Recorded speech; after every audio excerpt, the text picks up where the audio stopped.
Waiting for Matt. Hey, Hi. look at that beanie. Yeah, it's cold here. You're inside. You're still cold? Yeah, it's Kansas in the spring, so there's actually a freeze warning tonight. Wonderful. But you're a pro at this point. You're used to it. So you're prepared every year. hmm Got a beard and a beanie. Well, Oh, and I a saw beard. I caught your happy hour today, but I had to leave early on, so we're gonna have our own happy hour now at All 7 o'clock right. Pacific time. Cheers. Cheers. What are you drinking over there? Still the local IPA you mentioned? Yeah, I got a kraut. Am I talking really loud? I think you're Um. talking really low, actually. Oh, really? Okay, I'll speak up. I'm a New Yorker, so I'm used to yelling and talking over people. I'll try to slow down tonight for you. Okay. Um.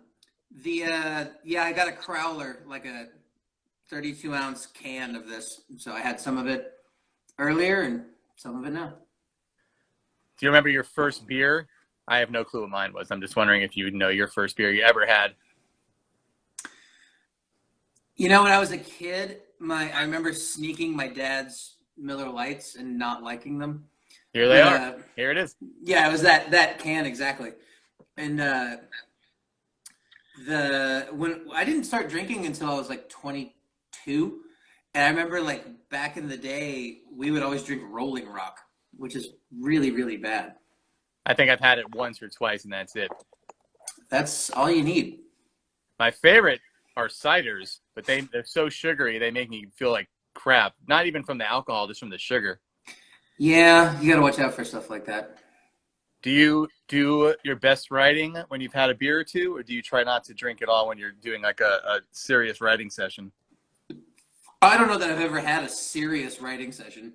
Okay. Um, I'll do. I kind of can go both ways. If we're doing like a band practice kind of scenario, we usually get a couple of beers, a couple of sixers, and you got to just kind of bounce because we'll write or rehearse for about 4 hours at a time, and you just got to pace yourself. Otherwise, you start getting into fights. Well, that's not good. And I feel like you would probably win every fight. At least against me, you would win for sure. Well, maybe. I don't know. You seem pretty tough. That mustache is pretty Oh, intimidating.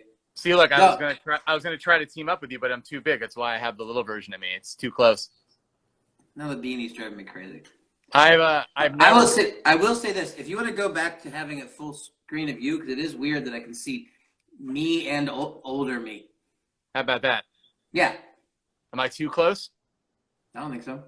This is a new mustache. I've never done this before in my life, and I'm going to be 38 this year. How am I doing so far?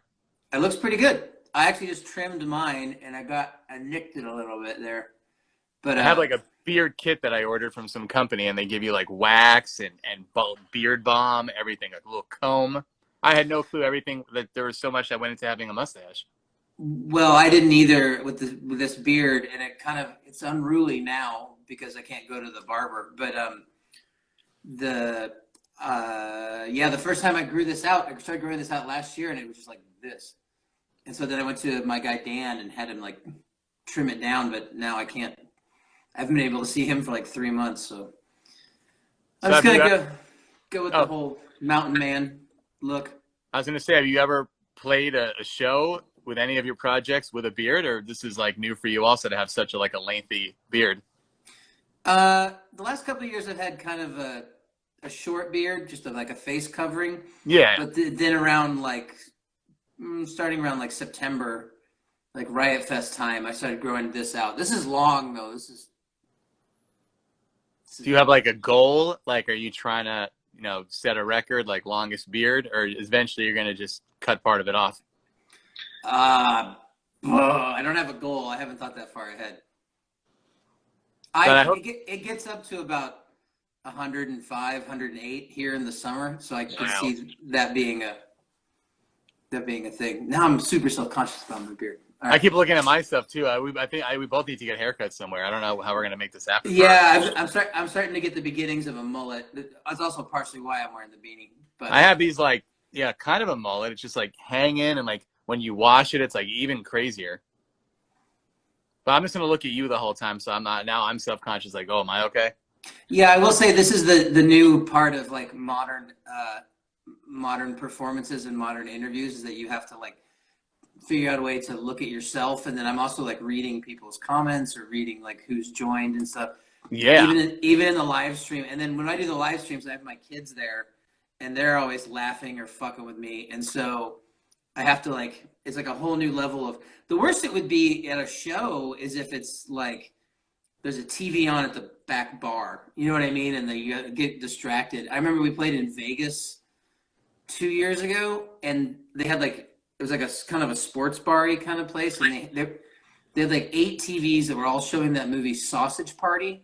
Okay, I Like, haven't seen it, but I know what it is. Yeah. yeah, I hadn't. I still don't think I've seen it, but like, uh, it was just super distracting trying to play a show when there's like literally like 8 cartoons. Or even worse is when they have like a closed caption thing of the stage, and you can see your own band playing on the TV at the back of the bar. That's super distracting too. But this is a different kind of distracting. I apologize. Well, for 15 years, I did the show out of my apartment, and like the camera was so far away, like a talk show. So I didn't have to Mm. worry. No one was ever concerned what we looked like because it was like I try to keep it like Wayne's World, like low budget, so you couldn't really tell what anybody looked like unless we like had a cameraman. Sometimes they're also making like YouTube videos. So after this, you and I are just gonna go back and watch it and just judge ourselves hardcore, huh? I'm not gonna watch This will it. be the last time you ever see this video of us. Once it goes into the internet, it's done for We me. put these all on YouTube. I started doing this a couple weeks ago. I told you I did this for 15 years live, and then I stopped. And now that we have this new technology to have a conversation, I missed it. I wanted to get back at it. Yeah, And I good was call.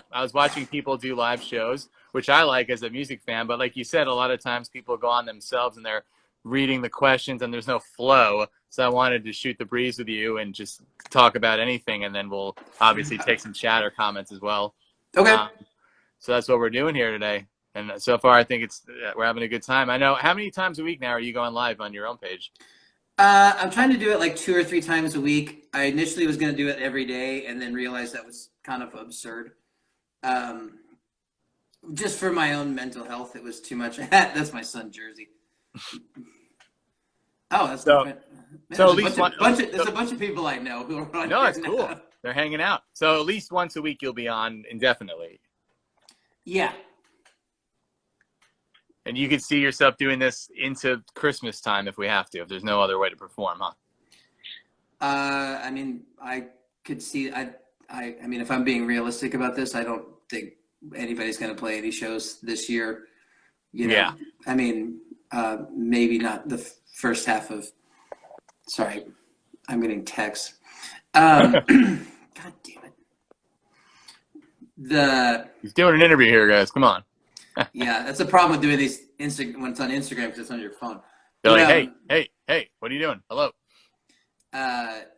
Yeah, I'm slowly coming to terms. That was something that was like kind of going on with me this week. Is sort of like coming to terms with the realization that like what the at least the temporary new normal, but then it's like what is how long is that normal? And I think it's a lot longer than people are.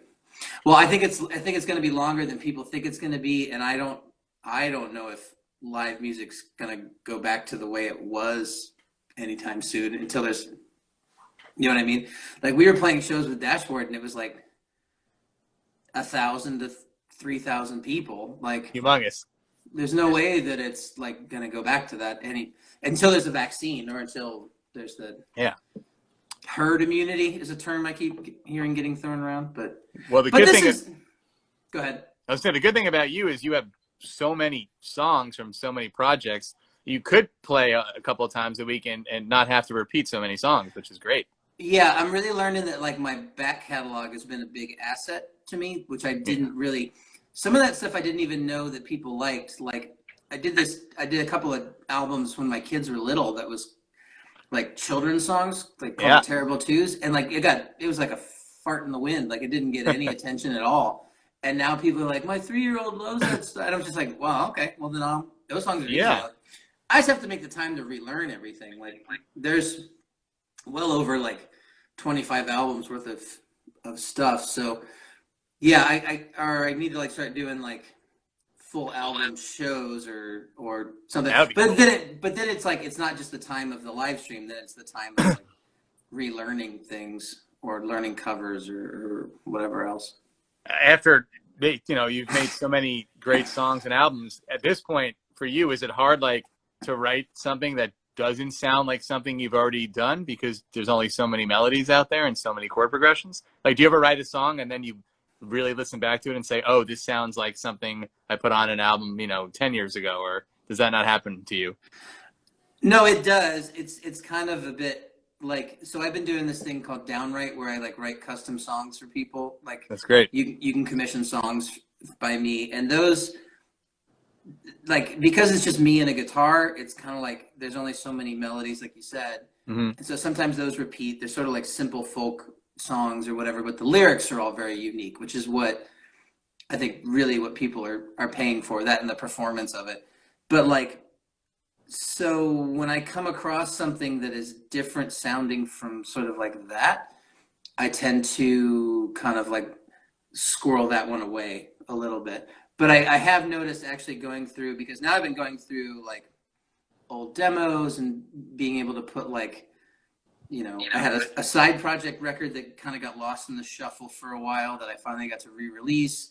And I have found that like, I don't think I was like, I've actually like found songs that like, if that song didn't get released, then I'll find the chorus of that song in another song from like 4 years later. Yeah. And so I think that's more, it's not really a repeating yourself kind of thing. It's more just like taking spare parts from the car of that first song and putting them into the new I mean, track. if no one's heard that demo, then it doesn't matter. No one will notice. But if I hear something that I'm like, oh, that's a Get Up Kid song, then I'll just be like, well, okay, well then we'll scrap that, or we'll just change the key and the melody and go from there. And from my knowledge, just thinking off the top of my head, I have your whole catalog. I don't think any two songs sound the same. Whereas I love Blink-182. There's a couple of those songs that sound very similar. But I can't think of any two songs that sound similar for you. I mean, I can hear it sometimes. Like it's stylistically similar. I try to keep the melodies different, and then at least with the Get Up Kids records and with the New Amps records too. Like it was kind of a constantly evolving thing with trying to challenge yourself and try new things and so yeah, try not to be too repetitive. You want to find like what is your sort of like sound and style, but then also not just be derivative of that. Just not just be like one note. You know what I mean? Like I love the Ramones, but they really do kind of have one sort of like song structure. You know what I mean? Like, and occasionally they go off of that, and it just kind of sounds strange. Well, I think that's something that you get used to, but I think we were lucky that we established kind of early on that we weren't going to do that. Yeah. And so it gives us more freedom to try new stuff. Like we've been with Get Up Kids and with my band Radar State, this punk band that I have. We've been like tape trading, like trying to write new stuff without. Stop telling me to stop touching my face. I think he's talking to me. I think he's talking to me. All right. We can both touch. You can touch your own face. Yeah. It's just if you've been out and about, you shouldn't do it. True. I literally just washed my hands before I came out here. So. In case we were going to touch each other through the phone, I get it. Right. Using the force. Yeah. Radar State you were talking about. Oh, just that like doing tape trading, and this is like a whole new way of like writing for us because like we can't really get in the same room together. And I mean, I guess at some point we maybe could, but like right now it's just like, we'll just send songs back and forth and try new things, I guess a similar question. I like our conversation so far. A lot of my other conversations we're just talking about crazy things. Do you ever? We can talk about crazy things. Well, we'll get there too. Do you find it hard to find words that rhyme at this point? I mean, do you use like a thesaurus to come up with different words that fit what you're trying to say, but in a different way? Well, okay. So here's a lyric writing technique. One is to use rhymezone.com. Okay. Which is basically an online thesaurus and dictionary and stuff like that. And then So what I do is I'll have, like, if it's the second line and the fourth line that are going to have the rhyme at the end of it, I'll make those last words fairly simple words that are easy to rhyme, like to and you or say and stay and stuff like that. But then I will try to make the lyrics in the first line and in the first half of the second line really unique. So Yeah. it's kind of like it's sort of like you're like you can use a fancy word. You can use like a utilitarian, the word utilitarian in a stanza, but then if you have to try to figure out like what rhymes with that, I don't know. I wouldn't even know. utilitarian, vegetarian, Veterinarian. like something. It's not a great word to rhyme with, but you can use it like in the first line of it, and then you sound smart because you used a big word. But like we can't all be propaganda and like rhyme, you know, super hyper intellectual words with everything. I feel like growing up, though, listening to you, I feel like I did learn a lot of vocabulary words. I can't just come up with one right now, but I feel like you always used like a good vocabulary, I guess.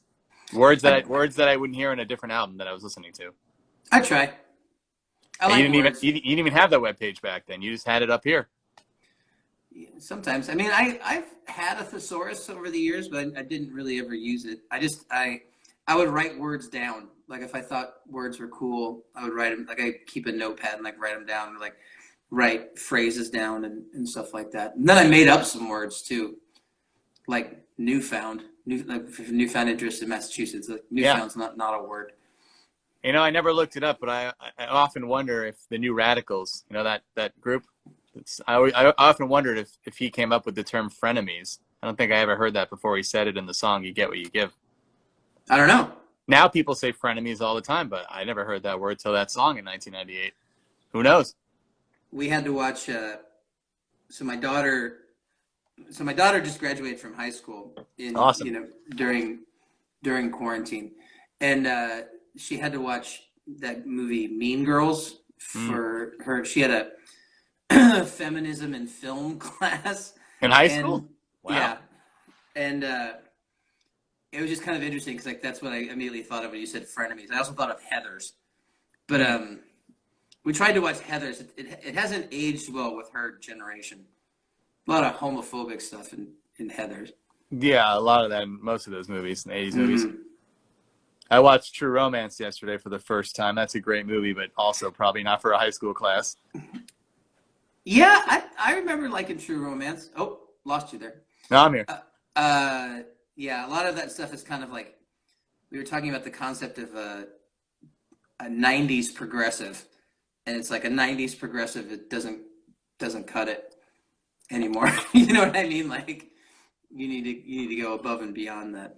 And who knows what the next movie is that we'll be able to see, like the next new film that comes out because of this quarantine. I was counting the days till the new Ghostbusters, and now we have to wait a whole other year for that one. Yeah, I mean, that sucks for theater owners. I would assume that movie theaters, you could probably social distance pretty okay. Like I heard a story on the radio, there's a theater in Texas that was just doing that, where it was like when you would order your tickets, if you were within 6 feet or 6 seats, I guess, of any other person, then you couldn't, like if someone had ordered tickets for seats 1 through 5, you couldn't order seat number 7. You know what I mean? That's fair. It's fair. But even then, you still gotta like. I noticed it because like we live in a pretty like chill neighborhood, and like we'll go like if my neighbor's on the porch and I'm on the sidewalk, we'll go have a beer together, and like people like walking down the sidewalk, and it's just like, okay, so you start to kind of feel like a dick, you know, like you're moving out of the way of people, like you're being racist or something. You know what I mean? Like but they know why, so it's not. Yeah. But I get you though. Well, at least you have friends you can hang out with. We're really not supposed to see anybody here. Where are you? I'm right in Los Angeles, in Culver City. So it's cool because I live in like the suburban area of Los Angeles with like nice houses and trees. So I can roam through the neighborhood. But yeah, every time someone sees you, even with a mask on, they still give you a dirty look. Everyone's like, don't go near me. Don't talk to me. So I give them the nod. I go, well, like the hello nod. Yeah. We're in the one liberal part of Kansas, which is a very red state, where right now our caseload is still going up because all the meat packing plants are starting to get it, and all the like we've had seen people out here that are like, oh, we're just having a party. Like, it's not a big deal. It's just 100 of us. I'm not going to your party, dude. I was telling this story last week. My buddies went to Vegas for 311 Day. 311 every other year. They do a whole weekend of shows. And they went ahead and they didn't cancel it. I don't know if they had a contract they couldn't get out of, but I think that was the last big festival on Earth. Our last show was the 13th, March 13th. Okay, so I think that was also their last night. So you also played one of the last shows on Earth. Mm-hmm. When we were in New York. That's a good last show. That's a good one. Well, we had the 12th at Webster Hall with Dashboard, and then we had a headlining show on Long Island, and the Dashboard show had already been, postponed, I guess. I don't know what the state of that is. Yeah. But our show in Long Island was like a small venue. It was like 200. So they were like, okay, you can still have it. And I was just like, I don't think this is a good idea. And so like the whole way home, because we drove home from Long Island. How far is that? It took 2 days. Okay. We were on a bandwagon though, so we had like bunks and stuff. But we had to kind of split it up because our driver needed to sleep.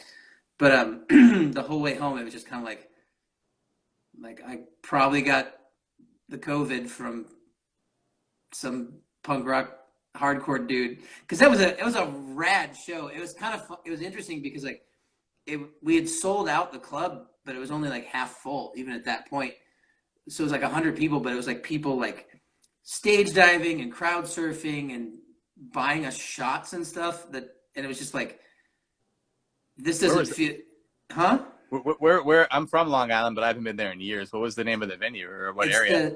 The Amityville Music Hall. Okay, I do know that. I was there once before I moved out here. It's a tiny club. It's a rad club. I've played there by myself in the past, and it was great for like singer-songwriter stuff too. No, that's a good spot, and it's not too far out on the island. You can like get there and then get back to Queens or New York City if you have to. But yeah, it was a great, like fun, like punk rock, like Long Island show. But the whole time after that, I was just like, we shouldn't have done that. And so then like as soon as I got home, it was like, leave everything out. Like my wife was like, okay, I'm taking the kids and the dogs for a walk. When you get home, leave everything on the porch, immediately go take a shower, throw everything in the laundry, and then disinfect everything that you're bringing into the house before we even come back to the house. So, but luckily so far, none of us have gotten sick. That's good. And what about anybody on your street? You don't know? No. The only person that I know in my life that had my mother-in-law, not my mother-in-law, my stepmom, her test came back negative, but she definitely, like, I guess the test that she got was only 70% accurate. And so, but she's fine now, but she's in Boston, and her 99-year-old mother passed away like 2 days before she got sick. So she was like in the nursing home with her mom. I'm sure caught it there, but may we all live to 99 though. That's great. She was like 3 weeks away from her 100th birthday. Isn't that crazy? That's 90. I'll take 99 if I can't make it to 100. That's still a good life. That's a long one. Wow. Well, let's all right, I guess we should change topics so we don't want to bum everybody out, huh? Sure. But I'm glad everybody's okay. Everybody's okay on my end too. So far so good, huh? Mm-hmm. Can I get a tour? I mean, I'm interested in what's behind you. It looks like a lot of fun. Oh, or are sure. you stationed? So, are you on a phone or are you stationed on like a computer? No, I'm on my phone. Here. I always like seeing what's behind people. It's always a good time. All right. So this is my garage that years ago I converted into like a rehearsal space. Nice. And like kind of like home studio rehearsal space. It's not soundproofed very well, and then eventually as my band stopped practicing here, my daughter's band started practicing here. So then when this all happened, we kind of reconfigured the whole thing. We painted it pink, which I hate, and then put up Christmas lights. But then if you go this way, Happy wife, happy life. Yeah. This is all like Get Up Kids stuff on this wall. Nice. See, this is what I wanted to see. I wanted a tour of this stuff. These are the like Shepherd Ferry tour posters that we have, and that's the On a Wire tour poster from 2002, and some other. That's that one. That's the Japanese flag kind of up there. The old Japanese. That's the very first tour we ever did. And then on this side, it's all my New Am's artwork stuff. So that's East Coast, West Coast, right here.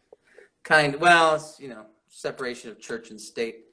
But so you versus you. Yeah, these are like the original paintings that are the album covers. Beautiful. So like that's the. Well, you can't. I can see where I'm pointing, but so yeah, so that's that over there, and then there's Christmas lights on top, and then behind me. Are the drums pink too? The drums are pink. That was before the room was pink. There's a treadmill in the corner because there's nowhere to put it in the house. Well, now you know why the room's pink, because the drum set's pink. Yeah, maybe. But then so that's that's my office. But then it's like it's now my wife's office too. So we have to split it. How many hours a day are you in there now? Not that much. I actually kind of keep my. I got you. We're still here.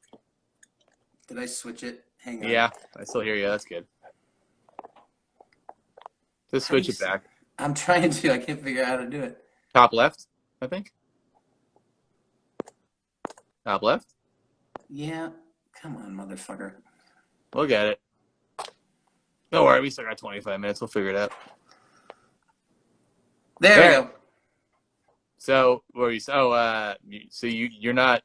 What I ask you? How many hours a day you're up there? Oh yeah, I try to kind of keep it to a minimum of an hour or two.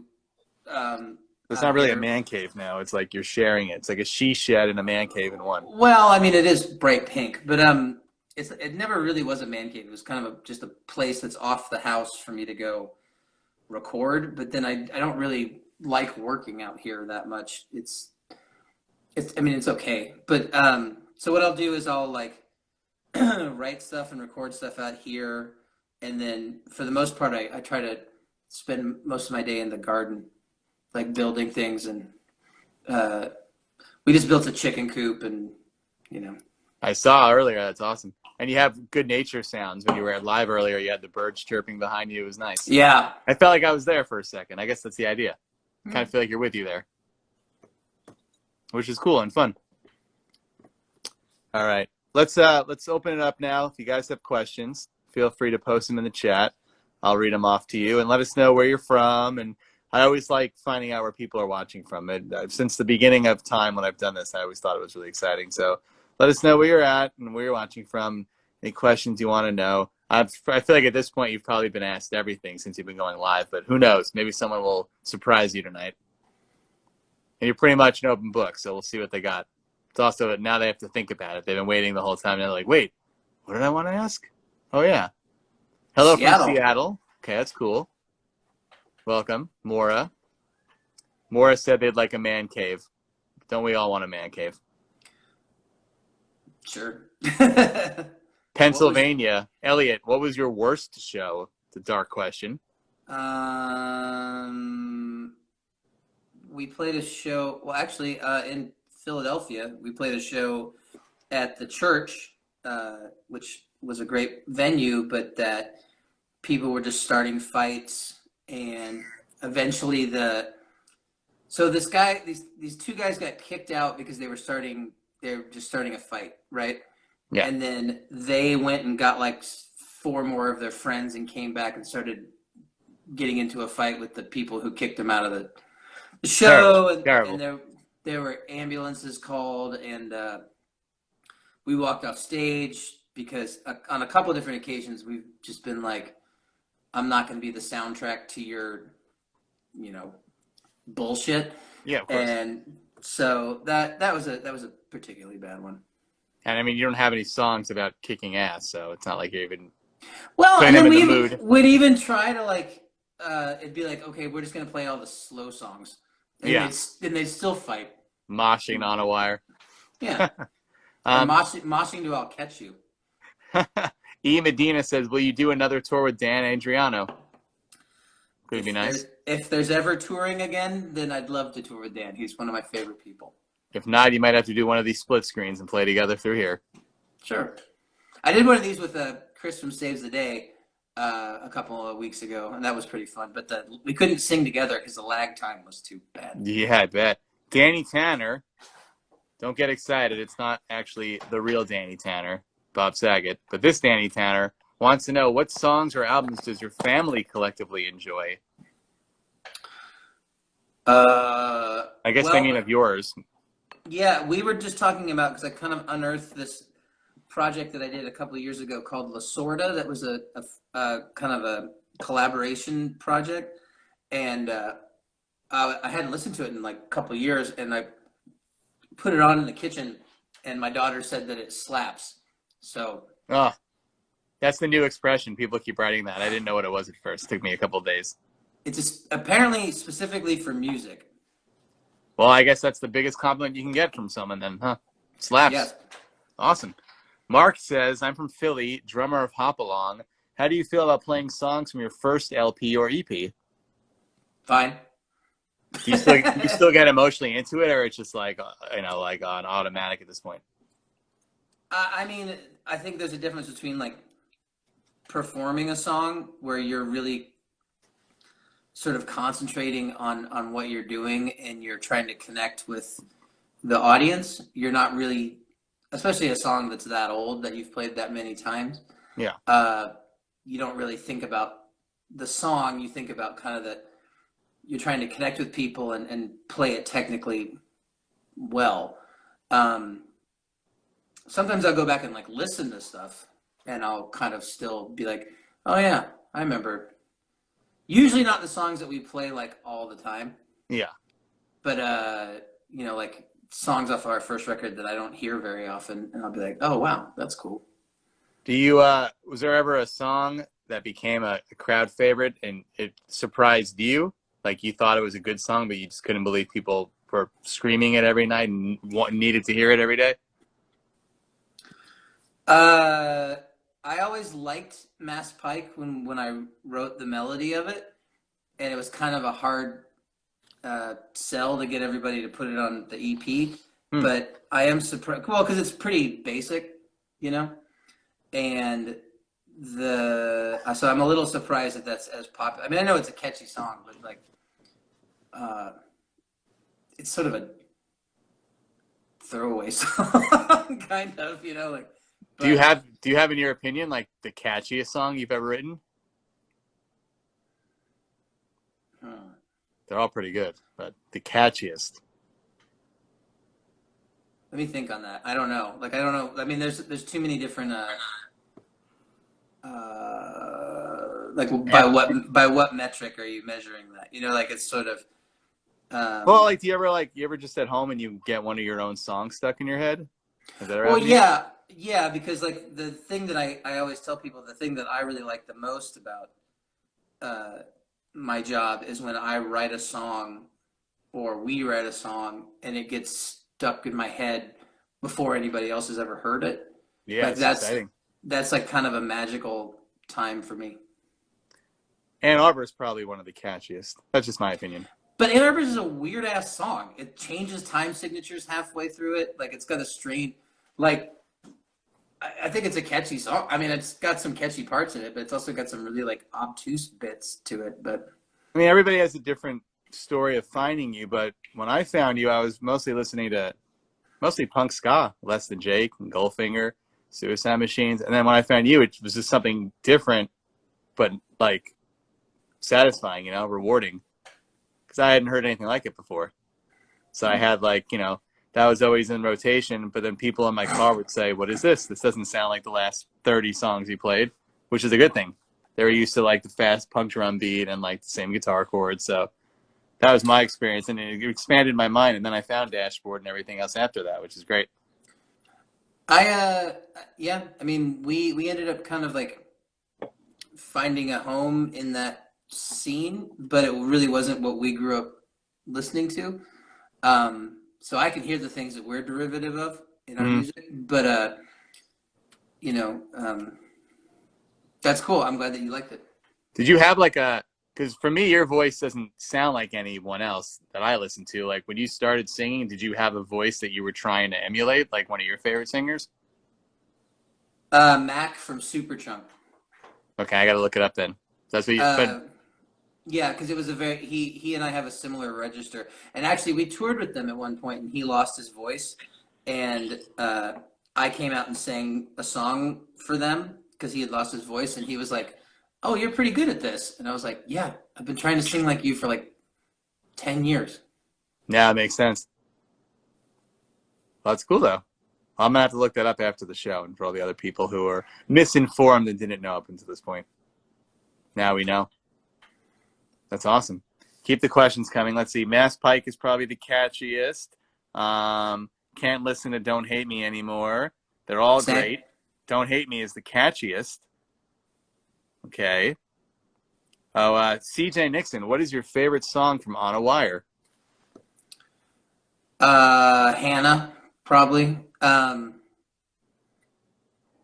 So both Hannah and Overdue, Hannah Hold On and Overdue, were kind of written to probably be New Amsterdam songs, and the direction that we were going in, it just kind of worked with that. I really like the bridge of Hannah Hold On, and when we used to play it live, it would get really, really big and really, really powerful. But yeah, that's probably my favorite one. I liked On with the Show, the cover. That was fun. Well, that's not on a Wire. That's on That's on Eudora. Eudora. I know. I'm just thinking about it. And that song's terrible. You know what? The Ataris who are on the show tomorrow also did a version of that around the same time, but I don't know which Well, one I'll came tell first. you what though, you can ask them this, because that was me and Josh from the Anniversary were like so into, still are into Motley Crue, and that was a song I used to sing like in my bedroom when I was 14, and we went in and we laid that, I somehow conned the band into recording that song for this comp, and I nailed that vocal in one take because it was just like I had sung that song so many times. And Oh then yeah. Josh is actually playing the keyboard part on it because it was before we had keys. Was it hard to get the approval to put that on a record from the band? Yes, Was that the hardest? I don't know how many other covers you've done. Was that the hardest challenge? that's our least favorite cover. Ah, so you wouldn't even like play that live probably ever again. Yeah, I We don't know if never you end have. up. You never We have never ever. have. Mm-mm. Wow. Do people ever ask for it or not really? Yeah. And you just say, nope, not going to happen. Nope. Speaking of playing live, Matt Killoran says, did you guys ever play Alec Eiffel live? You almost tried it at a Boston show in '99. We played it once it was a show at the Bottleneck in Lawrence, Kansas that was Jim's 21st birthday. And Adrienne from the Anniversary played keys with us, and we tried it once, and it didn't go well. It was also Jim's 21st birthday, so Yeah. take that into. Which, of course, was like, 3 years ago. So pretty Right. recently you played the show. Well, when he turned 42, when we were on tour, we were saying he's turning 21 twice. That's a fair thing to say. It works. How long are the set lists now? Like when you go out with Get Up Kids and you have your own headlining shows, and is it hard? Like, do you put 30 on the list and then you have to cut a few off, or do you have your like set list now indefinitely? No, I mean it varies. It's usually about, we try to keep it like an hour 15, hour and a half if it's getting rowdy, and it's usually 20 to 24 songs a night. That's good. I think after that people start to kind of tap out, like as a concert goer. You know what I mean? Mm-hmm. Yeah. I mean, I think it depends on what kind of mood they're in. Maybe they want you to play for 4 hours. Yeah. I mean, Green Day's my favorite band. Every show they do is like 2.5 hours. I know ahead of time what I'm in for, though. I'm ready to stand for that long. Yeah, I think it's different when you're doing a big show like that. Whoops. What's the longest? Do you know like the longest show you ever played? Like, have you ever gone 2 hours with Get Up Kids or by yourself? Yeah, on a Wire tour, because we wanted to play the entire album, but we knew that we needed to play, the songs people actually liked. We were we were playing for like 2.5 hours some nights, and we were playing this like 8-minute long jam version of Walking on a Wire that nobody wanted, but it was fun. I mean, I don't know how the older people reacted, but I was young when that came out, so I honestly didn't get it until I was older, and then I said, okay, now I get it. It was just so different in my opinion, and I just wasn't open minded yet. As a young Yeah, music fan. that's a pretty common opinion. But then I went back and I said, this is actually really good, and now I understand it. So good. Good. Better than never going back. Some people just give things up after one listen, and I try not to ever do that with anybody I like. Chris Plunkett says, how many girlfriends did you have? I felt like you were singing about many different girls, and you helped me through a long-distance relationship. Well, all the songs that that I've sung about a woman are about one person. Wow. There we go. Now you know. I mean, unless it's a song that's like a song about someone else's divorce or someone else's relationship or whatever. But all the love songs are about my wife. Oh, Heller, can you talk about Worse to the Wear and why those songs sound so different live than on the album? I can really hear the Pope's DNA on the album. Did you want to get away from the Get Up Kids sound?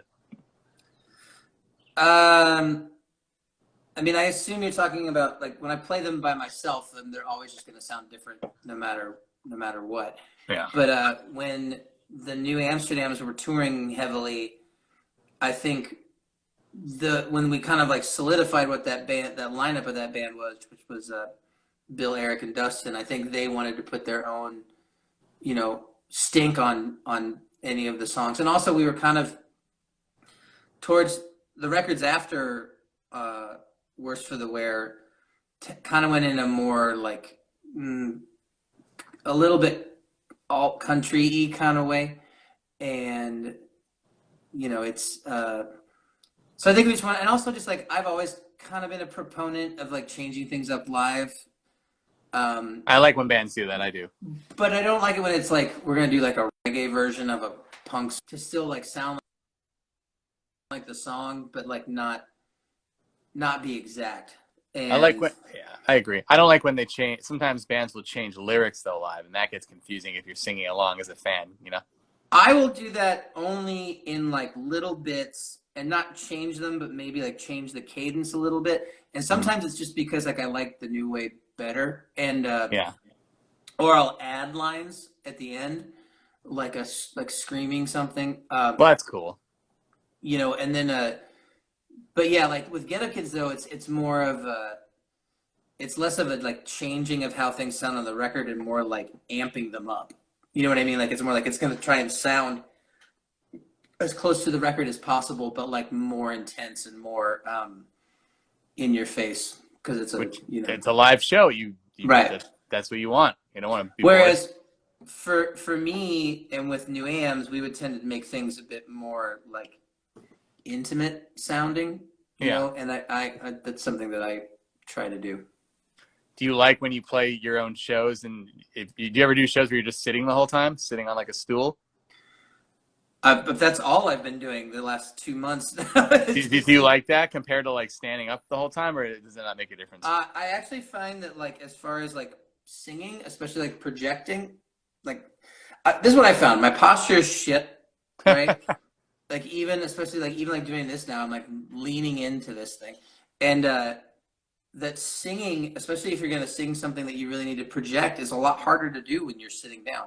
I can do it, but then I can feel it in my chest and my abdomen, like even afterwards. Sitting talking to you hurts me right now. Yeah, I mean it's just I really just need to be doing like crunches, like crunches and push-ups like every day. I mean, you do have the treadmill behind you, just sitting there. Yeah, it's right there. Does it work? Yeah, it works. Matt, you just do interviews the rest of the year while you're walking. That would be nuts. I mean, I can do that if you want. It's not going to be very interesting. T. Crest says, oh, sorry. What were you going to say? I traded an upright bass for that treadmill. Okay. Fair trade. instead of writing a custom song, would you ever play a song someone had written? That's interesting. I've done ones where people have sent me lyrics, and I'll write like a melody to their lyrics, which is harder than it sounds because I don't know, like they don't write it out in stanzas. They just it comes as like a paragraph, Yeah, and so I have to like then go through and break it up and kind of guess where they wanted the lines to end. Um, but like I've had some people who were like, I want you to cover my band's song, and I didn't really want to do that. I understand. That's kind of weird. I I don't know. didn't like some people on Downright will do like covers, like custom covers. Like if you Mhm. want uh, someone to do a Smoky Pope song or something like that, and I mean, you all have to figure out like what your level of comfort For is. sure. There's So there's there's different musicians doing Cameo also. You know about Cameo.com? And yeah, you I just send don't. messages, happy birthday, whatever, you know. Mhm. But not everybody does it. I get it. Some people kind of feel weird about it. I I'd be fine with. Maybe I should sign up for Cameo. And a lot Bowling for Soup's on there, Lit's on there, Molly Crew's on there. You can buy one for your friend for Tommy Lee for like $500, I think it is. It's really expensive. That's a lot. Everybody else though, it's like $20. And Tommy and Vince are like 200 each, maybe plus. It's ridiculous. It's for like a little like 30-second message. That's Yeah, not good. I'm not gonna do that. Which three songs would you pick to introduce someone to your band? That's a hard question. Which band? That's true. I mean, maybe just you overall. It could be all your bands together. Three songs that you think sum you up. Maybe at this I point in your life, that sum you up. I mean, I guess with Ghetto Kids, most people would say something off of Something to Write Home About, but I would say the song Satellite off of our new record Problems. I love this album, by the way. It's great. Thank you. Uh, as far as the New Amsterdams go, I would go with something off of At the Foot of My Rival, like maybe Without a Sound, Eleanor. Mm-hmm. For my solo stuff, the album Mayday that I self-released in 2012, I think is a really good. It's acoustic, singer-songwriter. It has and there's some drums on it and there's stuff like that. But um, I think it's a good representation. It's what I've been kind of drawing from a lot for when I play solo songs during the live shows, the But yeah, live streams. but I do love the new record. I'm not just saying that because we're talking live. I really do mean that. I hope you believe me because I mean it. I I like was, it too. I like it I, too. So I was very pleased when I heard. I didn't know what to expect. I liked Kicker. I thought that was good, but it was so short. And I'm like, okay, let's see what else he's got. Oh wow, this is awesome. So well, that was kind of the idea, is to sort of like take Kicker and make it, more thought like a grown. It was more grown up. yeah, Like and Kick, Radar State's a lot of fun too to listen to in the thanks. car. Radar State's fun as hell. Like even And like I forgot the to mention demo. before. I forgot to mention earlier. A buddy of yours. I also grew up being a big follower of the Gadgets, and I used to go see them every time they played in New York. And so it was Nice. cool to see Adam in the band with you. It was exciting. That's funny because I have a hard time. I think I'm over it now, but like I think of Adam as being 14 years old because that's how Yeah, old he was. That's how old he was when I met him. And so like Josh was like, "What about Adam?" And I was like, "Oh, that kid from the Gas." he's like 30 something now, right? Yeah, he's like not that much younger than me. That's so funny. But it worked out, and you got so many cool friends that are musicians. So it's fun to probably work with different people at this point, not just stick to one band, which is why you do all these projects. I'm sure it's different minds. Well, variety is the spice of life, you know. Do you have like a song like you wish you had written? Maybe it is a Molly Crew song, or just something that you said, Oh, man, I would like come up with that. I hear songs I wish I had written all the time. Oh yeah, what's like the Um, most recent one? the most recent one that comes to mind is probably happened since then, but I remember when the record came out was the new Pup record, Okay. Morbid stuff, because it's like it's just so catchy and so high energy, and they do that thing where like the whole band will kind of scream at the same time, and I was just like, oh, that's such a cool sound. Like it's such a like gang vocal kind of thing that I've only ever used like sparingly, and Mm-hmm. they were using it as like a main way of conveyance of the melody. And so, yeah, I really like that record really hit me. I was just like, fuck, these guys are good. And we had toured with them before, so I knew how good they were, but they really amped it up. By the way, we have a few minutes left till Instagram kicks us off. If you're enjoying my interview, I'm doing this now twice a week, and you can follow me at DJ Rossstar with 3 S's. Tomorrow night, Chris Rowe will be here from the Ataris, and I'll be sure to ask him about his cover of On With The Show. Curious what he says about that. Also, we throw these up on YouTube after. You can search for DJ Rossstar. I got the ones I did with Zebrahead, Lit, Ballyhoo, Less Than Jake, Bayside. Done a few of these. It's been a couple of weeks. Ever since quarantine began, I said, you know what? Let's jump back into it. I had like a 3-year hiatus. I used to do this live, and then, all the sites that I worked with closed down, pretty much because of Facebook and Instagram Live, honestly. So now I'm here with the rest of the world. But I'm happy I'm here. I'm excited. So please come back. But before we wrap up, I wanted to ask you, are you watching any live shows on Instagram, or do you not have time because you're a family man? No, I've watched a couple. I've seen a little bit of Frank Turner stuff, and I've seen a little bit of Kevin Devine stuff. I did know, so this guy, Danny Pound, who was in a band called Vitreous Humor that were from Lawrence, Kansas, did a live stream where he played all the Vitreous Humor songs, and it was which he hadn't played in 15 years. And Exciting. it was so awesome because they were like a really huge influence on us and a lot of our friends, and it was kind of cool because we were watching, just like this, we were watching like the ticker tape of like people posting whatever, and it turns out that every single member of my band was watching Danny play, like kind of like unbeknownst to each other, and it was just kind of, I don't know, it was a really great special thing. Danny's a really fantastic songwriter that not enough people know about. I've been watching, the comedian Jeff Ross. He goes on now twice a week, and he just roasts people in the chat. They go on the live video like this, and he'll just make fun of them. Like that sounds fun. 30 to 60 seconds. Yeah, it's on the Jeff Ross, the real Jeff Ross on Instagram. He went on last week. I was watching, and Andrew Dice Clay came on, and they were like making fun of each other. It was fun to watch. Did you watch that thing with him? The Netflix special that he did with The Prisoners? No. That's a good one. Oh, David Tell. David Tell. Jesus Christ. Yeah. I couldn't remember his name. That was really funny. I love his style. MTV used to have a show called Say What Karaoke, like in the 90s. And I think that was like where Jeff Ross started. And back on that show, he used to do the same thing. He would roast the people that did the karaoke. And I remember thinking, this guy's hilarious. And then 20 years later, he's still doing it. So it's pretty cool to see him. He's the roast master general. I don't even think there's no videos online of that show or anything, but I clearly remember watching it because I used to be like, man, I wish I can go on the show and do karaoke. I love doing karaoke. I do it out here in LA whenever I can. But it's hard in LA because everyone wants to be like a real singer. So when you go, everyone's like professional that goes before and after you. I'm just doing it for fun. There's a scene here at the bowling alley.